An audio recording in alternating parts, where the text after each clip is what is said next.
Omar Altaf, I want to begin by asking you, sir, how can a designated terrorist roam freely in Rawalpindi and threaten a neighboring country?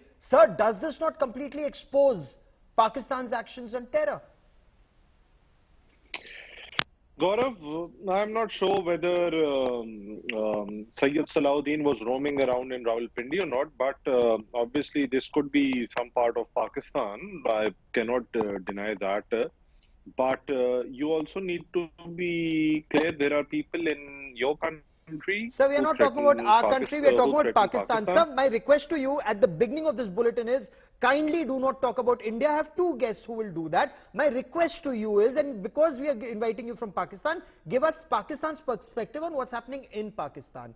You know, on India first, we do not take a false comparison with India. There is no comparison, sir. You're a failed state. We are the 5th largest economy. Tell me about Pakistan. No, Gaurav, you should allow me to complete. Only about Pakistan, sir. I do not want Pakistanis talking about my country, sir. Tell me about Pakistan. To your harangues. Just let me complete. This is very rude of you to interrupt Sir, me I'm rude because I want facts. I want facts on Pakistan. I don't want false equivalence with India. There is no equivalence between a terror state Pakistan and a democracy India. Sir, you are here to talk about Pakistan. Stop with these labeling and accusations. Let's have a decent debate. Okay? Sir, there is a terrorist roaming around in your country, threatening my country, and you want a decent debate. Sure, tell me why are these terrorists roaming around openly in your country when your country doesn't have enough money to feed your people? Represent Pakistan. Am I defending Syed Salahuddin? Why are you getting so agitated? What's I'm the problem? agitated because there's a terrorist roaming around freely in your country. I'm agitated because this terrorist has been killing people in my country. And he is from your country. He is from your part of Kashmir. I am glad you realize you're absolutely right. You're absolutely right. He is from my country, which is India, but getting and sheltered in Pakistan. But let me take this to Ambassador. Let me take this to Ambassador Prabhu Dayal. You're absolutely right. He is from my country. He is from Jammu and Kashmir, which is my country. I completely take your point there. Ambassador Prabhu Dayal, this is not in the jungles of Pakistan-occupied Kashmir, Ambassador. This is not in the lawless Khyber Pakhtunkhwa province. This is Rawalpindi, barely 20 kilometers from the seat of power in Pakistan. Sir, is this not alarming? Indian passport? Ambassador? Have you revoked Syed Salahuddin? Ambassador Prabhu Dayal. Well, I believe, as most of us here in India who follow Pakistan do, that Pakistan's policies are run by the deep state, which comprises the top generals of the army and the ISI.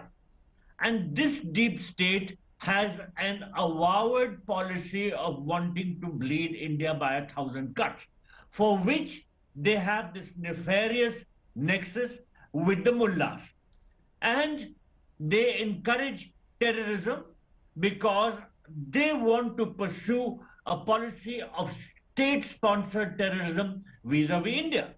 Now, in this entire scenario, what we find is that they are able to hoodwink organizations like the FATF. Yes. Pakistan has an umbilical relationship now with terrorists, and it has funded terrorists, it has nurtured terrorism in all parts of its country, where organizations like the Hizbul Mujahideen and Jaish-e-Mohammed and Lashkar-e-Taiba nurture terrorists, which are used by the Pakistan army to carry out terrorist acts in India.